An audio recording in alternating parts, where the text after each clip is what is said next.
We are live, sir. Okay. So, dear colleagues and students, welcome to the distinguished public lecture organized on behalf of the JGU Conservative Society. Today we have with us Dr. Tripurdaman Singh, who is a postdoctoral fellow at the Institute of Commonwealth Studies, University of Cambridge. He's also an eminent historian with focus on modern and early modern India. He is he is a very well-known public speaker, and he's also the author of the book 16 Stormy Days That Changed India. Now, today our topic is the First Amendment, setting the tone for the liberal/illiberal republic. Now, what do you mean by that? So you see, the post-independence state that came about, there is in the discourse, it is always considered to be a liberal state. But this founding ideology was rudely shaken by the First Amendment. The First Amendment was like a portmanteau omnibus amendment. It had a lot of things. It curtailed freedom of speech. It introduced caste-based reservation. Then it inserted a schedule with a lot of laws which are not subject to judicial challenge. Now, to that extent, I don't believe that there has been any subsequent, no question of any prior, but even any subsequent amendment that had so much agenda stacked into one, because it essentially changed the constitution from the top down. Interesting is also the timing of this move. It came around 14, 15 months after the enactment of the constitution and a couple of months before the first general election. Now, this amendment kind of shone a light on our political class. It showed that they were quite willing to go on a fast for a idea, but they can fast only till lunch, and whenever political expediency comes in, they're going to back out, right? So in that, I would love to know from Dr. Singh today that basic background of this event. So what triggered the First Amendment? Why it could not have been inserted in the original constitution since it came so early in the Republic? Then who are the lead actors and what was the thought process and the role they played in the show? And finally, if it suddenly changed the character of our republic, and the changed characteristics is still inherent in us. So Dr. Singh, the floor is all yours. Thank you. Thank you very much for that very kind introduction, Professor Gupta. It's a great pleasure to be with you and to be able to give this lecture. And I'm very, very thankful for being invited. Now, I'll quickly run through a kind of over a brief history of the First Amendment and what it means. And then I will sort of leave the floor open for questions and greater discussion should anyone want. And I think that would make for a good format. So to start out with just a quick backdrop of the Constitution itself. Now, the Constitution was written up by a Constituent Assembly that was A, indirectly elected, B, more or less dominated by the Congress, even though there was a sprinkling of other voices, and seen to, in many ways, give structure to the Congress' desire for a unitary and, in a sense, pedagogic state that would kind of lead a socioeconomic transformation of society, because both figures like Nehru and others like Ambedkar, none of them really had much faith in the capacity of Indian society to reform itself or transform itself. So coming on the backdrop of partition and with this kind of sort of thought behind it, the Constitution, right from the outset, it tilted the balance in favor of the state, in a way, vis-a-vis the individual, the union vis-a-vis the provinces, and the executive vis-a-vis the legislature and judiciary. And so in some ways, the Constitution in itself was right from the outset loaded in favor of the state and the even within the state, the executive. And while sort of older scholarship, I guess represented by people like Granville Austin, have sort of seen in the Constitution a seamless web of three strands, that is the unity and integrity of the country, the social revolution, and civil liberties and fundamental rights. More recent scholarship, and here, I would include proponents of those who see the Constitution as a sort of huge transformative character, Scott, such as Gautam Bhatia and Madhav Khosla, etc. Uh, uh, that strand has often seen in the Constitution sort of the main purpose being the social revolution. I mean, some like Gautam Bhatia would have said that the chapter of fundamental rights was never actually, despite what anybody might say, even what the authors of the Constitution might say, was never intended really as a bulwark in sort of defense of civil liberties. So that's how the Constitution was when it was formed. It clearly, in a way, privileged the social revolution and the security of the state, and there's no two doubts about that. But even within those terms, the chapter on fundamental rights was expansive. It was for this reason that not only did Ambedkar call it the heart and soul of the Constitution, but also when the Constitution was inaugurated, everyone, whether it was commentators, these included people like C.P. Ramaswamy Iyer, Ivor Jennings, etc., or whether it was the Constitution's authors like Nehru himself, but also others like Santhanam, Mahavir Tyagi, and many others who gave sort of public statements around the time when the Constitution was inaugurated, all framed it in terms of it being a charter of freedom. So the most important fact of it was the chapter on fundamental rights, because that was seen to be a sort of very clean dividing line between a repressive colonial past and what was to be a republican, a free, and in a sense republican and liberal future. The word liberal doesn't occur. It doesn't occur in the Constitution, and it's not something that consciously occurs very much in the discourse of the period either. So it's interesting to see that even though the Constitution may, in a sense, have privileged the state and the executive, when it comes out publicly, everyone chooses to frame it in terms of civil liberties and freedom. And that's also what attracts its attention, right? I mean, right when Rajendra Prasad became the chairman of the Constituent Assembly, he said, we are framing a constitution that is going to give freedom to all of our people. And when it was inaugurated, commenting on it, someone like Kenneth Ware, who was an Oxford Don and then the world's leading authority on constitutions, called it, I think, the world's sort of leading experiment in democratic government. And so this is how the Constitution was framed, both by its authors and by commentators when it was inaugurated.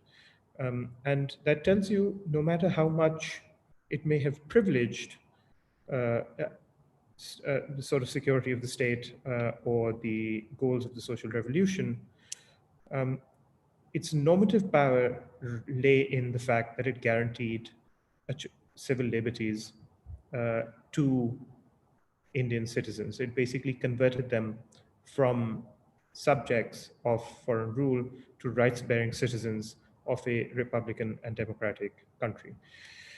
So that's where things stood when the Constitution was inaugurated. Very soon, however, things started to go a bit wrong. And they started to go wrong because in some ways, I guess, either one might say that, now, I mean, it's difficult to say what exactly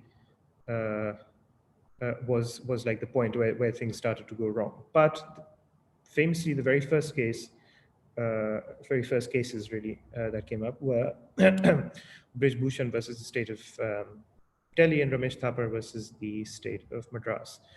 And these were cases where the government had tried to ban or censor news magazines which had been strongly critical of the Nehru government. Rameshthapa from the left was criticizing how the Indian government was treating communist detainees in Madras, and K.R. Malkani and Brij Bhushan from, who ran the organizer, who were criticizing the government's policy towards Pakistan and its sort of reaction to communal riots in Bengal. And so basically what happened is the Supreme Court's judgments ended what had been the government's legal armory, which they used to, in some ways, suppress critical media. And so those press control acts, relevant public safety acts in Delhi, in Punjab, and in Madras, basically ended with these two cases. So that ended the government's ability to, I guess, control public discourse in a sense. And then the Tara Singh case in Punjab more or less very clearly ended sedition, which the government had often used to stifle critical voices. You then had the clash over Zamindari Abolition. Interestingly, most other Zamindari Abolition acts were found to be completely constitutional. The Bihar Zamindari Abolition Act fell afoul of the Constitution. Crucially, it did not fall afoul of the Constitution due to the right to property, but because of the right to equality, because the act was prescribing differential rates of compensation for different categories of landholders. And as everyone noted, the act itself could very easily be redrafted to conform to the Constitution, rather than held up as the government holding it up as a sort of really as something, as the Constitution coming in the way of social reform, as the Congress Party and Prime Minister Nehru himself chose to frame it and represent it. And lastly, the Champakam Thurairajan case ended community-based, caste-based and community-based reservations beyond those given to scheduled castes and scheduled tribes. And it found that violated the right to freedom from discrimination. And so with those judgments, the Madras High Court, later upheld by the Supreme Court, that ended caste and community-based reservations. So over the course of the year, you had all of these setbacks that the government faced. And these were, they were strong setbacks, not merely because of the fact that these were, policies that the government had held up, but it's something that the Congress Party had put considerable weight and considerable political prestige behind. So behind Zamindari Abolition, for example, thousands of public meetings had been held across the country to encourage farmers to buy, to deposit whatever amount was needed to get land from and to popularize Zamindari Abolition. So it was something that a lot of prestige and a lot of political capital had been placed behind. So this was a major defeat for the Congress, and it was felt particularly badly by Nehru because he was very personally associated with something like Zamindari Abolition. So you can see in his letters and in his correspondence, his reaction to Zamindari Abolition is very different to his, or to criticism in the press is very different to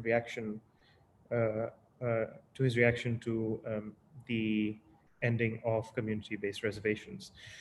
So Nehru, the position that Nehru puts forward is, it revolves around sort of three lines of thought.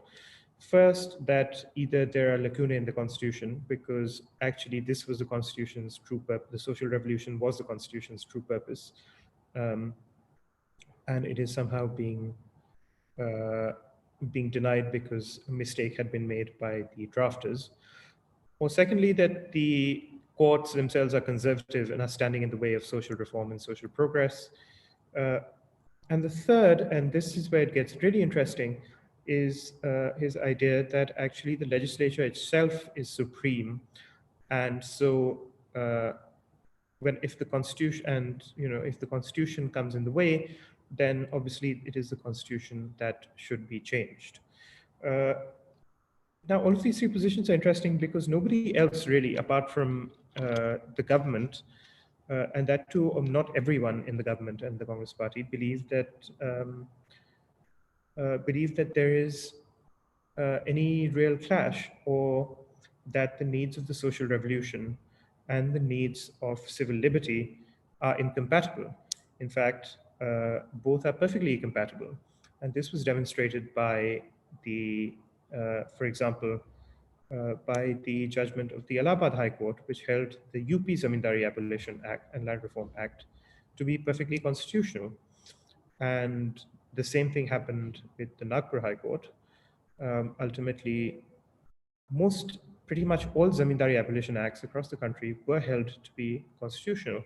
The only there was no real clash between the imperatives of the social revolution, particularly Zamindari abolition, and the imperatives of maintaining and securing civil liberties.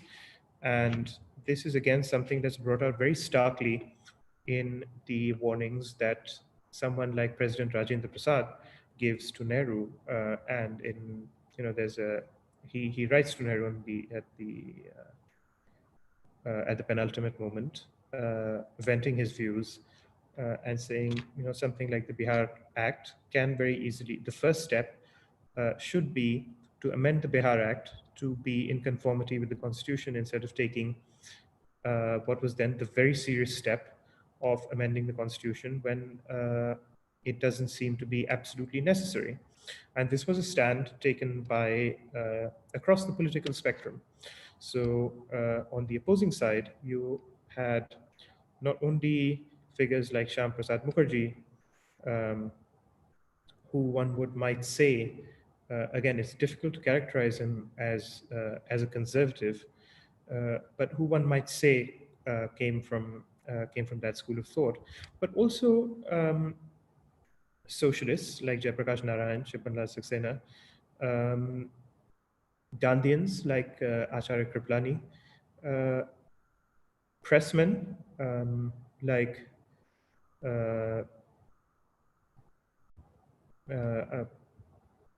not only the All India Newspaper Editors Conference, but also its leader Deshbandhu Gupta, who was president of INEC, the Federation of Indian Chambers of Commerce and Industry, and lawyers, very interestingly, the Supreme Court Bar Association, but also many other bar associations of major high courts across the country. So the opposing point of view, and of course this included the President, Rajendra Prasad, and the Speaker of Parliament, G.V. Mavlankar. So the opposing point of view that this amendment was not really required at this stage, and if there was any requirement, that the government should wait for an election to be held and a new parliament elected on a universal franchise with two houses to be constituted. So there was also then a question not only of whether this amendment itself was necessary, but also whether constitutional morality and the need to create precedents, good precedents, whether or not, how much should this be kept in mind? Now, this is interesting because there's also, again, scholars of parliamentary democracy and constitutionalism like Harshan Kumar Singham, for example, who's written extensively on the subject, would paint this period as a period where a kind of nebulous zone where, the constitution had been formed, but actually parliament hadn't been constituted. so institutionally, it was a very fluid sort of period. And many of these institutions did not have deep roots. They'd been taken up, Westminster style of governance, um, the office of prime minister, the office of president, the office of speaker. These were all very much, everybody engaging in these debates was not only engaging in a debate on the amendment or on the specific problems at hand, they were also basically crafting um, both the future expectations of their offices, because the constitution was, I guess, quite not very detailed, is the way to put it, on the nature of cabinet government itself. So cabinet government was very much left, the relationship between the president and the prime minister, for example, um, the relationship between the prime minister and his cabinet, something that had been, the cause of a huge clash between Jawaharlal Nehru and Sardar Patel. So everybody engaging in this debate was in a way also engaging in crafting the future sort of expectations from their offices and precedents which would later be followed to structure the relations between the offices of state, but also between uh, these institutional mechanisms, whether it was the mechanism of cabinet, whether it was the mechanism, the sort of office of speaker, um, indeed, whether it was the relationship between the constitution and the executive itself. So this was more than just a simple clash, as one might say, um, between the government's program and the constitution. It was also, in a way, the process of defining the offices of state and the relationships between them. So what Nehru does is Nehru then posits the argument that, as he says, if this is what we have gone to the people with, uh, elections are coming. We can't delay because delay is dangerous. We cannot go back to the people and say that we are going to leave our promises unfulfilled. This is something that the Congress has been promising since the 1930s. And lastly, ultimately, it is the wishes of the legislature and um, the government which are supreme. And therefore, if the constitution itself comes in the way of those, then it is time for the constitution to be changed. And that's how the amendment came to be. Now, as Professor Gupta kind of ran through, it basically it was an omnibus amendment. It touched actually a lot of articles, but the big sort of debate centered on three, which is Article 19, one, which was touched on freedom of speech, Article 15, which was right to freedom from discrimination, and Article 31, which was right to property. And to a greater or lesser extent, all three articles were watered down considerably. What happened with Article 31 is also that they introduced Article 31B, through which the ninth schedule was created, which is an extraordinary legal device allowing the government to evade the constitution altogether. So a law that was placed in the ninth schedule was made immune to judicial challenge. I mean, Chief Justice Hidayatullah once joked about the ninth schedule to say that our constitution was the only one in the world to require protection against itself. So in some ways, a relationship that had been tilted in one direction, then more or less completely rolled over to that side. So what this basically did was it enabled sedition, it enabled press control laws, it more or less, for all practical purposes, curtailed the right to property, and it also enabled caste-based reservations, caste and community-based And interestingly, it left out educational. So the term used was, I think, I don't remember the exact wording off the top of my head, but basically what they did was that they left out any reference to economic criteria, so that in adjudicating on what qualified as backwardness, the only thing that would be taken into consideration would be caste, or community. So effectively, that's what the amendment contained. Interestingly, there were heated debates again in the cabinet committee.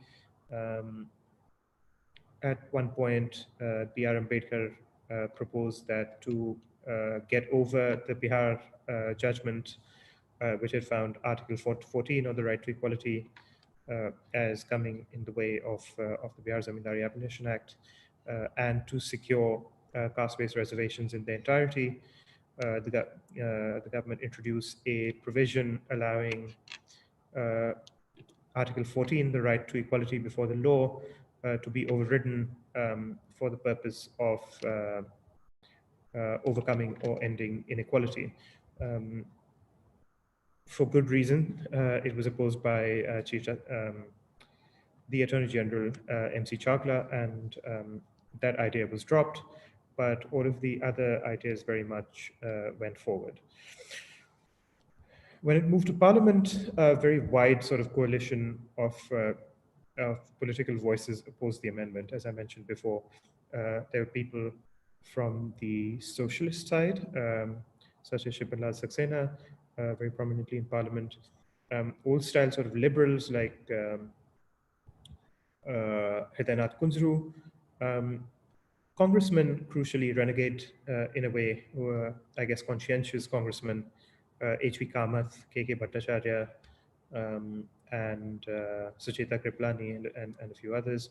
Gandhians, like Acharya Kriplani, and of course, voices from the right, such as very forcefully Shyam Prasad Mukherjee. And after Shyam Prasad Mukherjee's speech opposing the amendment, N.G. Ranga very candidly got up and compared Dr. Mukherjee to Edmund Burke. And, so he sort of gushes and says, I was thinking about what the British Parliament must have said when they heard Edmund Burke, or he said, the other great gentleman, reeling out his eloquence. So the debate is characterized by a very high standard of commentary, and even though at that point, newspapers often comment, because the debate is very heated, that this is the lowest level of parliamentary decorum ever witnessed. Now, when we look back at it, we can see that it was actually, these were some of the most incisive and fearsome verbal duels in Indian parliamentary history. And one could always turn to the debates of the First Amendment to, I guess, see a gold standard of Indian parliamentary democracy and Indian parliamentary debate. I'm not going to go into the details of the debate because I write about it extensively in my book. It's very heated. There's just one very famous incident, which is the fact that a storm hits just as the amendment is being debated. A very sudden thunderstorm hits Delhi. Some of the members get drenched because the skylights are open, power fails, so the chamber is plunged into darkness.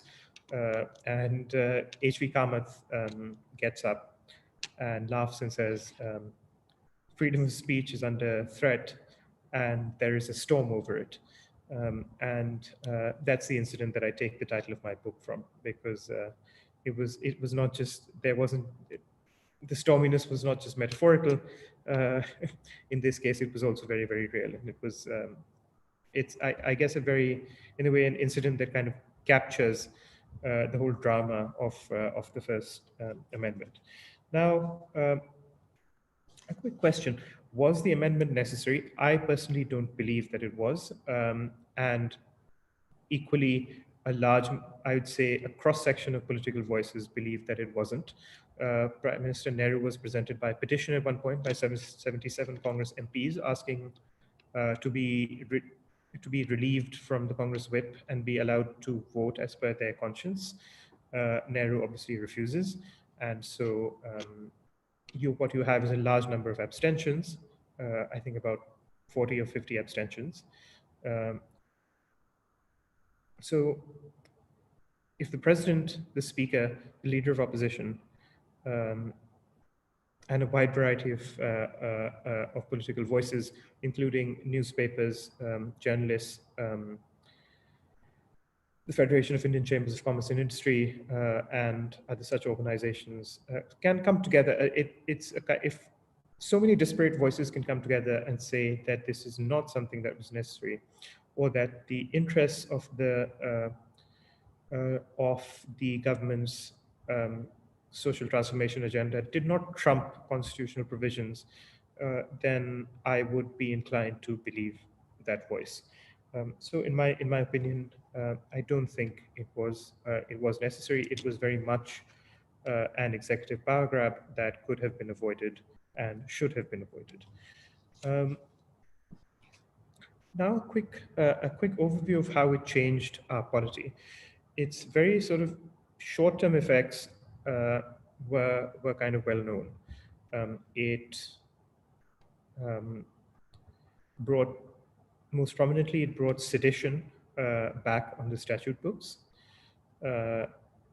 because it widened the ambit under which the government could restrict freedom of speech to include the interests of the security of the state, friendly relations with other states, and incitement to an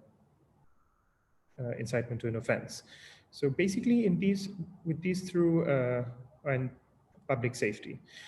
So basically, with these, the introduction of these terms, the Overton window was widened so much that actually not just sedition and press control, but all sorts of clampdowns on freedom of speech began. With the ninth schedule and the Zamindari Abolition, what happened was that the amendments to Article 31, so you had Article 31A and 31B, basically ended the right to property. What happened after that, of course, you had initially, I think it was 18 laws that were placed in the ninth schedule to make them immune to judicial review. And then this sort of black box overflowed. So over the years, you had all sorts of laws being, to do with nationalization, to at some points to even do with elections and representation of people's acts. So a kind of essentially a protection racket was created where unconstitutional laws could be placed in this law to make it constitutional. And that is something that really undermined respect for the Constitution and constitutionalism. And then, of course, with Article 15, you had the creation of caste-based reservations beyond what had earlier been written into the Constitution for scheduled castes and scheduled tribes. And crucially, the creation of this category of backward classes, which would be based essentially on a criteria purely based on caste and community.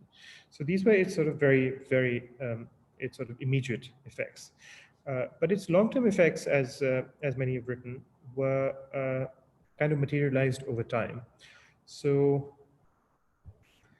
the first, you might say, is retrospective amendments of the Constitution to get over adverse judicial pronouncements.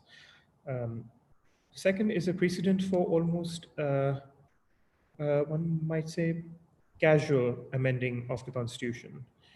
The third was and this was again, both the president and the leader of opposition, Shyam Prasad Mukherjee, spoke about this extensively, was what they called treating the constitution like a scrap of paper, because ultimately a written constitution represents the ground rules. So that if there's nothing to ground the ground rules, then for the constitution itself to be, I guess, the a kind of dike against overreach by the executive is lost.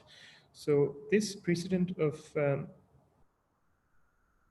in a way, ignoring the need to like adhere to constitutional rectitude, or to demonstrate good behavior, was something that was lost very early on, because as Nehru says, we can't.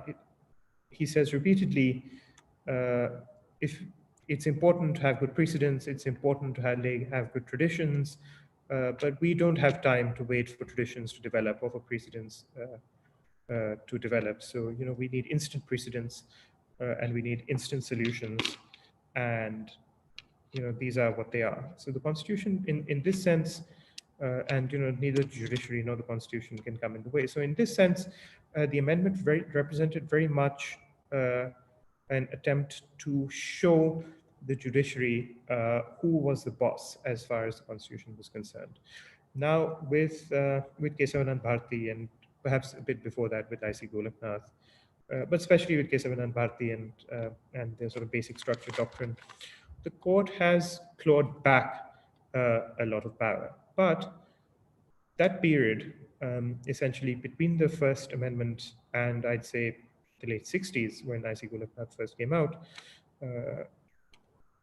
represented a time of almost untrammeled executive power, because you had an immensely popular prime minister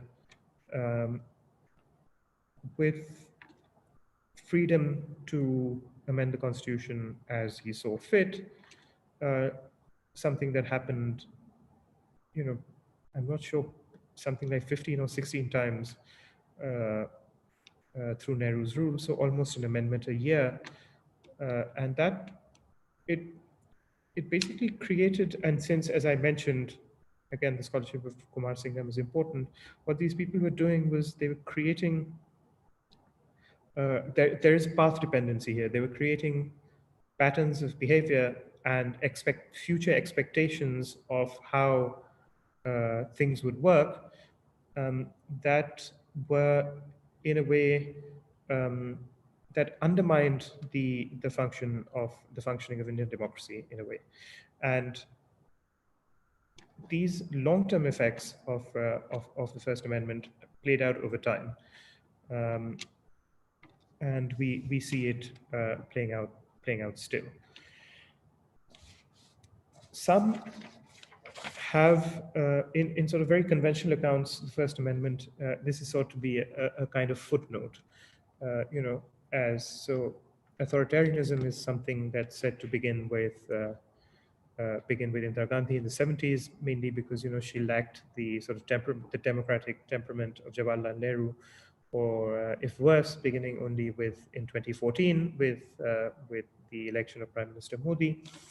But actually, this sort of high statism, authoritarianism, one might call it, has very, very deep roots.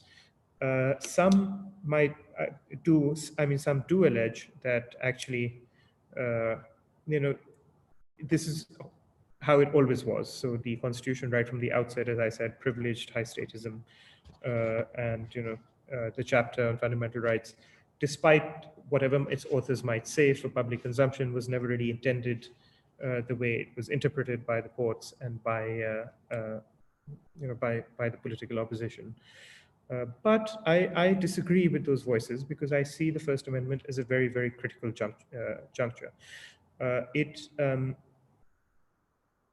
To say that this sort of high statism, authoritarianism, was born right at the moment of the Republic's birth is to say that a lot of these people, either they were lying when they said that this was a charter of freedom, or somehow they had been hustled into doing something that they did not know.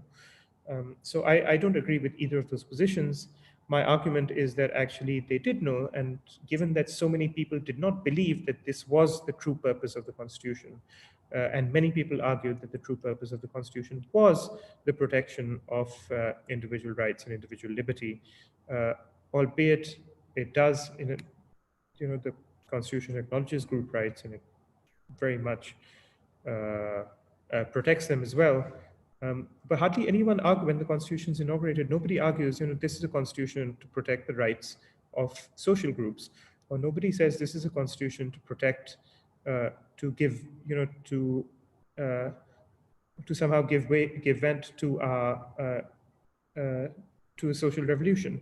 The Constitution is constantly framed in terms of liberty and freedom, and so. My reading of that is that actually a lot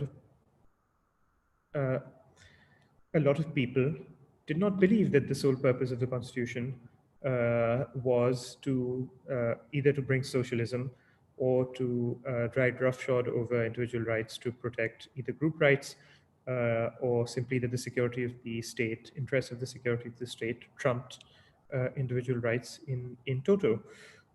So this was completely disagreeing with this reading. I present the First Amendment as a critical juncture where these expectations, this balance of power was decided, and it's interesting that it was decided by a parliament elected on a limited franchise, a parliament that was meant to be provisional only to do routine work until an election could be held, and by a government that effectively did not have a democratic mandate. And its pernicious effects are something playing out to this day. You have someone like Sunil Khilnani who would say Indian liberalism was left crippled by utilitarianism right at the moment of its birth. Or the Constitution is left as an embarrassing monument, breached as often as it is upheld. So this period, 15 months between the inauguration of the Constitution in 1950 and the First Amendment in June 1951, represents a kind of a very, very critical juncture, because it shows you what was possible, or the possibilities that our representatives and our leaders could have taken. And they chose not to. Someone like Nehru chose to amend the Constitution in spite of a very sort of, now one might look back at it and say, Shyam Prasad Mukherjee was being prophetic when he gave his warning to say, you might rule forever for generations unborn, but please think of what will happen if another political party comes into power. You are creating legal tools that will be used by your opponents against you, and more importantly, against the citizens of this country who have just been granted these rights, and you're simply taking them back or curtailing them largely within a period of months for party advantage. So that warning of Shyam Prasad Mukherjee's has turned out to be very prophetic. But in the larger scheme of things, I think it's important to remember this argument that this period represented a kind of blooming of Indian liberalism, and the First Amendment kind of crippled it at birth. I don't think it was possible for the country to be liberal in a way that's understood by the term after the amendment. So this critical juncture opens up a way of looking at India's history, and especially the history of Indian liberalism, to see what possibilities were present at the moment of the Republic's birth, and equally to understand that Nehruvian high statism was not born as a fait accompli with the inauguration of the Republic. It was something that was clearly built by Nehru, and it was something clearly that in a way damaged the Indian Constitution and the cause of Indian liberalism, and in the long term, I'd say the cause of Indian democracy. Because if you are to look back on this period, you see that we are rehashing in a way debates and arguments that don't seem to have moved on from then. The issues that come, you could, at one of my talks, R. Jagannathan, the moderator, pulled out a kind of quote from Jayaprakash Narayan saying, the Prime Minister is acting in the manner of dictators when he says that between the rights of the individual and the security of the state, we must choose the security of the state. Or, Nehru's diatribe in Parliament saying, there's so much fake news and look at how the media is reporting. And if we don't do anything about it, what will be the effect on the farmers? What will be the effect on the soldiers? What will be the effect on the youth? So you see things come full circle where we are not only rehashing the same debates, but we're also making the same arguments. In a way, I guess, demonstrating that not only was the First Amendment a critical juncture, but the debate seems not to have moved on from then. And Indian liberalism, as ever, is stood crippled right from then by utilitarianism, by politicians effectively saying, yes, we believe in all of this, but now we have to do this, and so to give and so for our agenda, social agenda to progress, we have to ride roughshod over the Constitution. And in a nutshell, it might sound a bit crude, but that's the story that the First Amendment tells. It's a warning about Indian democracy as much as it is a kind of clear-eyed view to see that actually we have never been a liberal state in the way that the word liberal is understood. If anything, illiberalism is something that is enshrined in our Constitution. So I think I'm going to just leave it there, and then if there are any further questions, I'd be very happy to take them, and kind of we could have a further conversation through that. I think you're still muted, Professor Gupta. Okay. Oh, thank you, Dr. Singh. I'm sorry, my mic was muted. We have received some questions. So, I mean, those of you who have further questions, you can please ask it in the chat box. And the ones that I have received, I mean, they're like scattered. So I am asking you in my way, I like whatever I have understood of them. So the first question is this social revolution, like what does it come from? Because if you look at the Congress party at birth of the nation, it was not really a programmatic party. It was an umbrella organization. At this point, right, of I mean, even things like your socialism are decades away. So right now there's only one issue, which is Zamindari abolition, which seems to me is a really low threshold issues. I mean, just a technical issue. So where is this? Why is this that the new republic started considering the constitution as an enemy of this revolution? What was this revolution that they had in mind?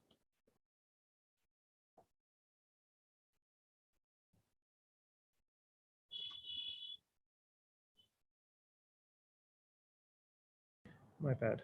Yeah, sorry. No, the social revolution was very much a program that had been present, I guess, in the Congress left, right from when they created the National Planning Committee and so on and so forth in the 1930s. And Jawaharlal Nehru was a sort of leading light of the Congress left. Many actually, at one point, people like Jayaprakash Narayan and Lohia, etc., had thought Nehru would actually be a full-blown socialist of the kind you found in the USSR, but it turned out Nehru was. There's actually a very provocative thesis written by Jivanta Shotley at the University of Heidelberg about this. It turned out that Nehru was actually very adept at managing his relationships with both left and right to keep himself in power. So while full-blown socialism was, as you say, further down the road, there was, in some senses, Nehru felt very much that he needed to demonstrate his commitment to socialism. B, in some ways, the Congress establishment, part of the Congress left, felt under threat from the radical left because there was communist rebellion in Telangana and parts, actual armed rebellion. And Nehru came under a lot of criticism on this, both from the left and on other issues from the right. So, there are newspaper articles which say, you've been promising Zamindari abolition, and it's now been 3 years since independence and nothing has happened. And Nehru's conscious of the fact that he's also going in for election. There is an election coming up. He writes in his letters that we can't go back to the people with our promises unfulfilled. So I think that's where a lot of this comes from. Now, while at one level it represents the desire to achieve the social revolution, at another level it also represents a kind of power dynamic, because you can't achieve the social revolution. Nehru can't achieve what he sees as his social revolution unless he achieves the political and legal tools to do so. So in that sense, the amendment is also a power grab to increase the power of the executive and to arm it, to be able to, I guess, dominate and direct both society and the other organs of the state. Okay, so I have another question, which is from me. If I could just one thing, say one thing that was about Zamindari abolition. You're right to say it was a very low-grade issue, because actually there was no real issue with Zamindari abolition. There was no political opposition. Everyone from left to right, including the leader of the Zamindars, Kameshwar Singh, who was a member of parliament, everyone in principle agreed with Zamindari abolition. So there was no real challenge. That's the interesting thing. It was such a small issue that it actually could have been overcome quite easily. But it wasn't a small issue for them because A, they did not want, he says, delay, and B, he says, this is what we've decided. Why should the courts and the constitution come in the way? We want to keep them out. And that's essentially what they came up with. So here, let me put my 2 cents in. I mean, this I'm doing as a lawyer. Like if you look into how this discourse developed, Zamindari abolition is something, but it later moved into land reforms, right? So land reform would be a much higher threshold issue because that would be more intrusive. But in First Amendment, it doesn't seem to be framed in those terms. No. But I mean, it just rolled onto land reforms, and of course, land reforms is a much higher degree of intervention with the rights to property. So did they have that in mind, or this is a later thought? So initially, no. I mean, they did have land reform in mind, because they keep saying, we are going to create a category of bhumidars. So farmers are going to buy their own land. They're going to give. But again, it's a limited land reform, because ultimately farmers are going to give, I don't know, 10 years worth of rent to the government to be able to become landholders themselves. So it's a very limited land reform anyway, and it dovetails then not only to land reform, as you say, but also then you start getting into the question of nationalization, and you say, well, okay, there might be a threat to nationalization, there might be a threat here to. So it kind of becomes an all-encompassing thing. They're like the sense that I got both from the debates as well as from their own private correspondence or minutes of the cabinet meetings, is that to say we want to do all this, and we want a quick way. We don't want to have to deal with the courts. We don't want to have to deal with constantly being criticized. So let's just do this, and let's just get on with it. So I think that's as the more they talk about it, the more things come up. Initially they say we're not going to do anything about reservations. The chief minister of Madras comes to meet Nehru, and Nehru says, whatever you want to do, find a way of doing it in conformity with the constitution. But as things develop, they say, okay, why don't we save this also? Why don't we save that also? The really easy way to save this is to remove the power of judicial review altogether. So it's a bit, it happens in, I guess, a slightly more haphazard way. I wouldn't say completely haphazard, but in a kind of more opportunistic way than one might imagine. So the second question is from me personally. So I was wondering why these judicial decisions were not foreseeable, because it seemed to me that if you look at the constitution, the machine of it, it is taken from the Government of India Act. and the British North America Act and parts even from the US Constitution. And they would have exactly reacted to these issues in the exact same manner. It was not as if they took some exotic view of it. So why was it not foreseen? I mean, why was it not foreseeable? And why did it suddenly occur to them that the judiciary, did Nehru or the leaders of the time actually underestimate the judiciary? Did they actually expect it to be more, more compliant? That's an interesting question, because actually it was obvious. Many people said this, both in parliamentary debates and outside, that with the constitution written in the way it is, you could not have expected any other decisions. So it's hard to tell exactly why they suddenly seemed so taken aback by the decisions that the judiciary arrived at.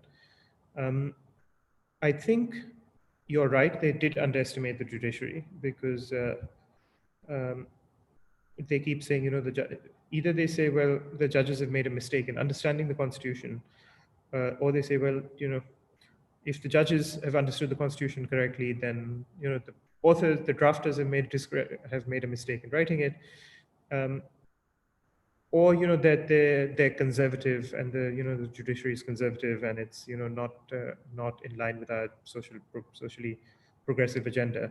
So they even the attack on the judiciary sort of comes in a very I mean, these three sort of lines of attack don't meet anywhere, as you can see. They're quite inconsistent. So I think actually, one, they really underestimated the judiciary. Two, they even the decisions that came, I think they gave them a kind of apocalyptic interpretation, which wasn't necessary, because actually the decisions were not really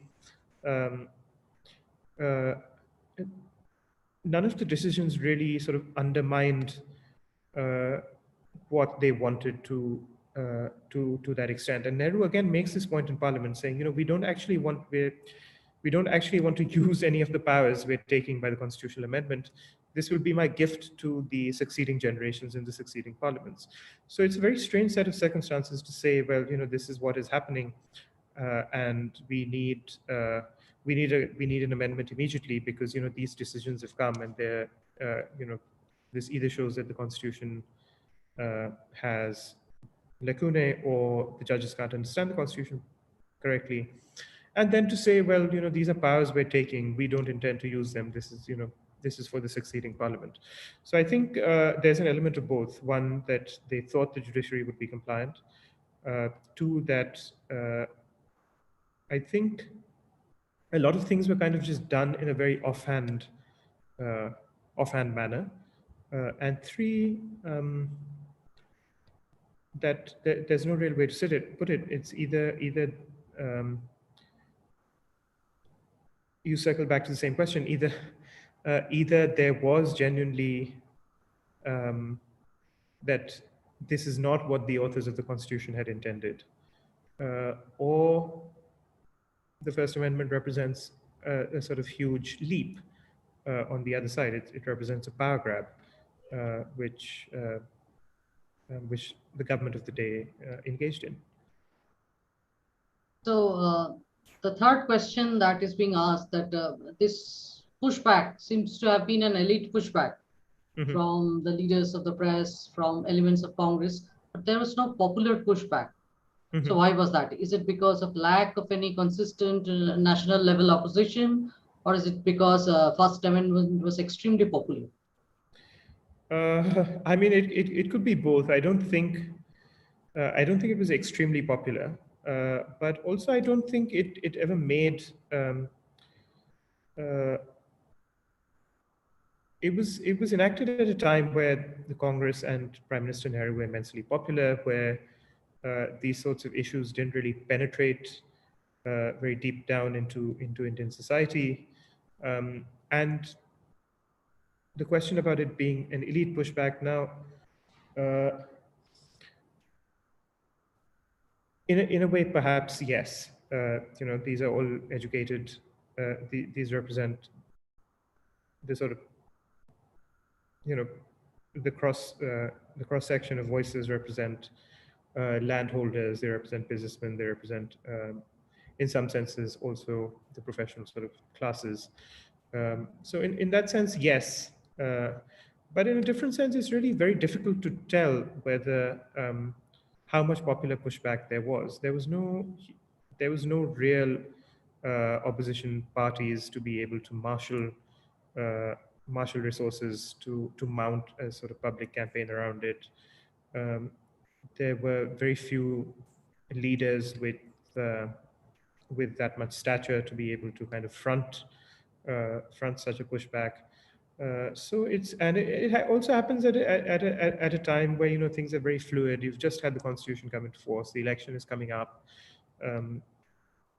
So to expect there to have been that level of popular pushback is I think holding politics to a very high bar, holding post-independence politics to a very high bar for an issue that's in some ways quite technical, quite narrow. Now we can see actually it makes a huge difference, but I don't think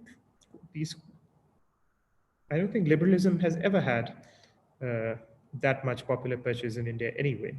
So all liberal pushback has always tended to be, in some ways, led or voiced by the elite or the professional classes. And I don't think this was any different. So, No, I so hope that why answers I your asked this questions. question, if you look at the Hindu Code Bill that's going to come after, not that long after this, there were massive popular protests, there were street level violence, and a lot of things happened. So you see that people don't like it, at least some people don't like it. But there doesn't seem to have been the similar reaction for the First Amendment, which was actually a much bigger leap for the Constitution. No, true. But I mean, I'd say that issues of freedom of speech and issues of civil liberties have never really acquired that level of purchase in Indian society, which is why I guess someone like Sunil Pillani could say that Indian liberalism is crippled by utilitarianism, because actually there's never been a large enough constituency to back liberal ideas. And if there isn't that much of a constituency now, there probably was, there very definitely wasn't that much of a constituency then. So you have, which is why you have, what happens represents as much of a pushback as could be mounted. I mean, to expect a kind of public, even now, you wouldn't expect if a constitutional amendment or any sort of legislation touches on these subjects. And this is, again, in some ways, it's quite a technical thing. To expect, I guess, public reaction to that extent when Indian liberalism does not enjoy that level of public support or purchase is, I think, holding it to a very high bar. So that's really the only thing I can say. So there is, of course, the possibility that actually the vast majority of people agreed with the First Amendment, because ultimately people vote.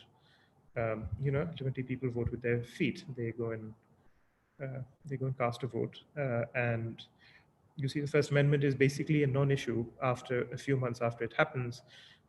It's a non-issue as far as electoral politics is concerned, but it's still an issue as far as sort of the normative position of the Constitution and our rights and liberties of citizens is concerned. It's reported on across the world. It's not just headline news in India; it's headline news in the Guardian, in the New York Times, in the Telegraph, everywhere. So it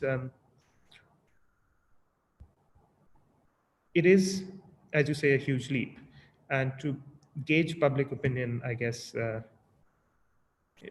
it kind of leads us to a cul-de-sac from which one would find it difficult to get out. Okay, so one last question. So would you say the character of this republic would have been for the better, but for this amendment? I personally believe so. And a few months after the amendment, the All India Civil Liberties Conference has its annual general meeting, and it basically makes a demand, it calls on all political parties to do their utmost to repeal, or to kind of to either repeal the amendment or to find some way of modifying its ill effects. So I personally think that the All India Civil Liberties Conference was right, and I'm sure there was, at a certain level, a need was felt that there were some gaps, especially when, incitement to an offense and things like that, and those could very narrowly have been filled, or a more well-crafted, I guess, proviso could have been added to Article 15 to enable affirmative action, or what I think would be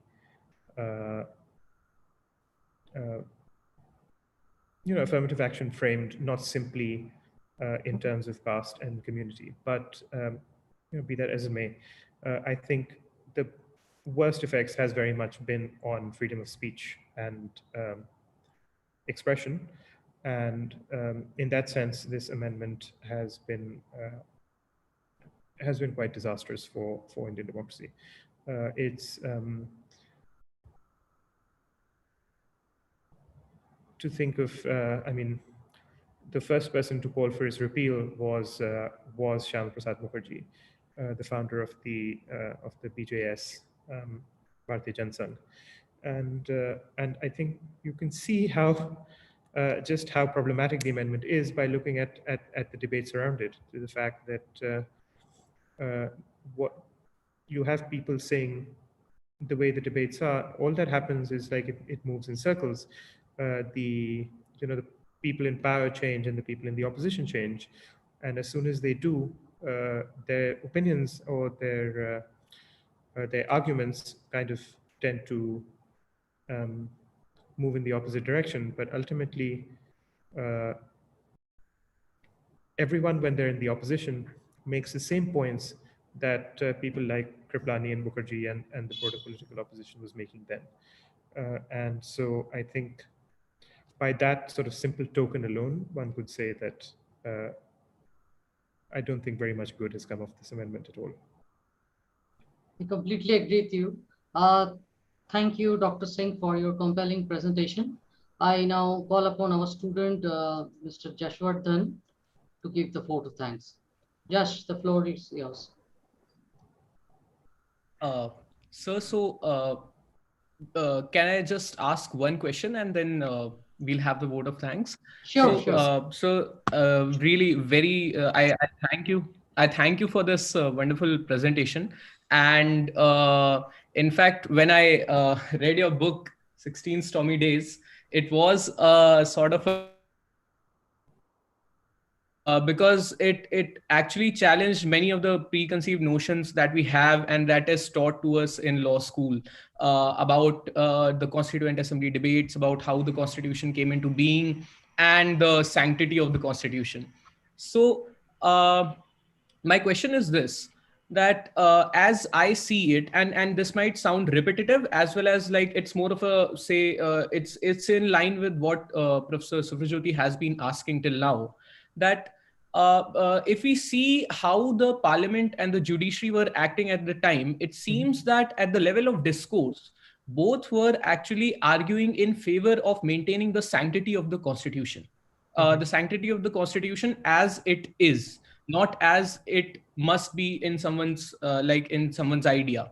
But the difference is here that while the parliament was saying that we need to preserve the soul of the Constitution and we need to see it as a social revolution document, the judiciary was saying that no, now the Constitution has already been made and it has to be implemented as it is.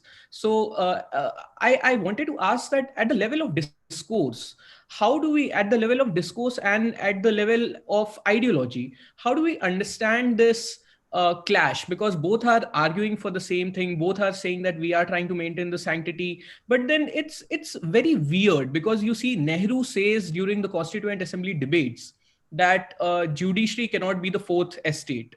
And then when the First Amendment is being bought, again he is actually very dismissive of the judiciary, in a sense that he is there's a sort of elitist nature of Nehru that we can see when he sees the judiciary implementing the constitution.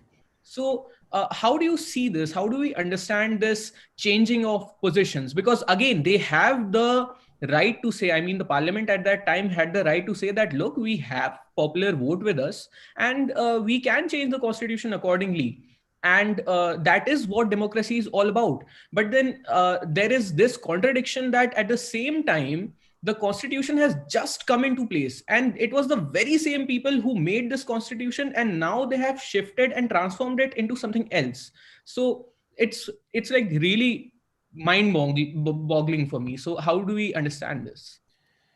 Um, well, I'll try to square the circle as best as I can.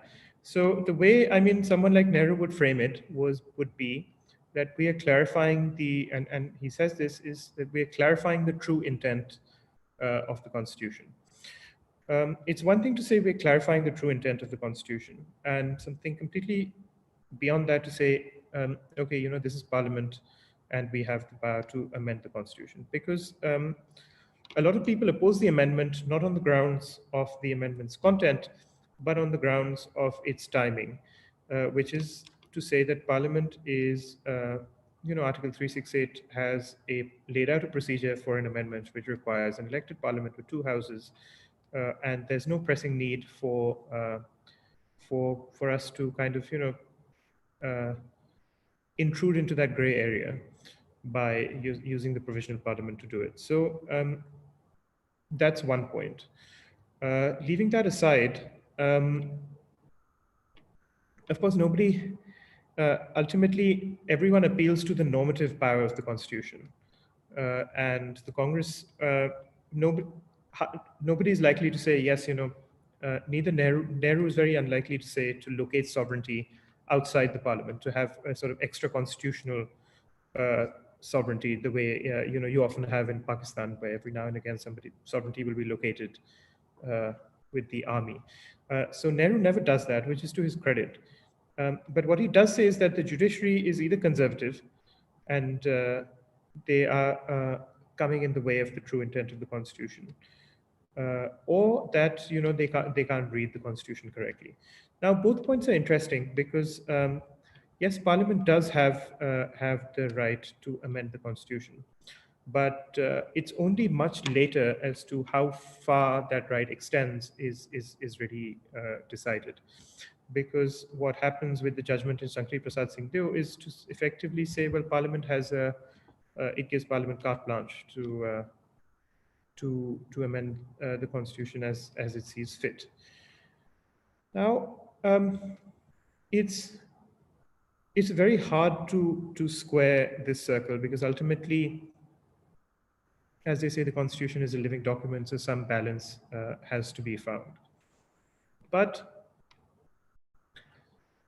I think in that way, Keshwanand Bharti came up with a sort of maintainable balance. In this case, I mean, I'm trying to answer your question as best I could, but it is a circle that needs squaring, and it's, you know, it can't be done in its entirety, and some people will fall on one side or the other of the argument, and I very much, you know, fall on the more liberal side, which is to say that a written constitution, by its very nature, sort of imposes restrictions on the government and on Parliament, because if you don't ground the ground rules, then what happens is you have a situation where the Constitution itself can enable the Constitution's subversion, which, to my mind, is very dangerous territory. On the other side, I think many of these people were not, in some ways, thorough enough, or they didn't do their due diligence well enough to think of what consequences could ensue. That's not to say they were not warned, but I think nobody, because they always the way the debate is framed in terms of, oh, you have to trust Parliament. If you don't trust Parliament, who can you trust? Some say, okay, we can trust Parliament, but we can't trust the state legislature. So you should, amend the amending provision itself to say that only Parliament will make laws dealing with the subject. So if that had been done, you wouldn't have had, for example, you would have had very different state level organized, crime control acts, etc. So it's people. There were a variety of opinions, and I think I'm probably not giving you a very complete answer here, but I don't think it's possible to square the circle entirely. You will have to come down on one side or the other to say now. To say that the Constitution was meant to simply let's put it this way: the interests of the social revolution and the interests of civil liberties were not always complementary, and that's quite apparent. Granville Austin would say that this was a seamless web where too much pressure could never be put on one strand. So each strand was equally important. But progressively, I would say the civil liberties strand has gotten weaker and weaker, and the social revolutionary or security of the state strand has gotten stronger and stronger. And I think that's where the real dividing line at that point was. I don't think anybody really opposed the very basic points that either side made. So if Nehru was to say, well, this was again Justice Sarju Prasad's judgment in Shell, one of the cases in Bihar, where he says, if someone was to go around preaching murder, then it would fall neither under the security of the state, nor under libel, nor under contempt. So they would, we can't have a law stopping that. So,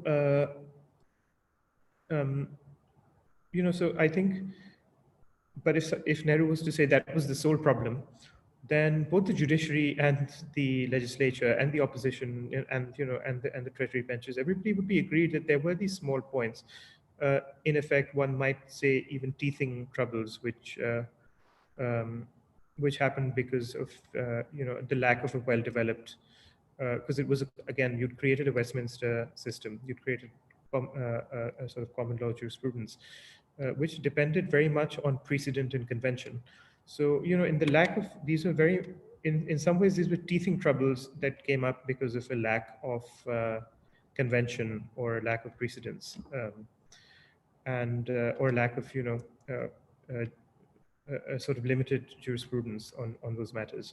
So ultimately, where the whole question hinged was whether you would wait for the judiciary to keep giving judgments and for conventions and a body of jurisprudence to develop, or you would come up with a sort of instant conventions where power would be given, where Parliament would, and whoever controls Parliament, basically the government of the day, would hold the upper hand. So in that, and I think both sides recognized that was happening. And Nehru says it very openly. Chief Justice Kanya is a bit more circumspect when he says, sort of one center of power having the upper hand over the other would be dangerous for democracy. So I think that is the crucial question that a lot of it hinged on. And where one stands on that, I guess, is as much a political question as it is a constitutional or legal question.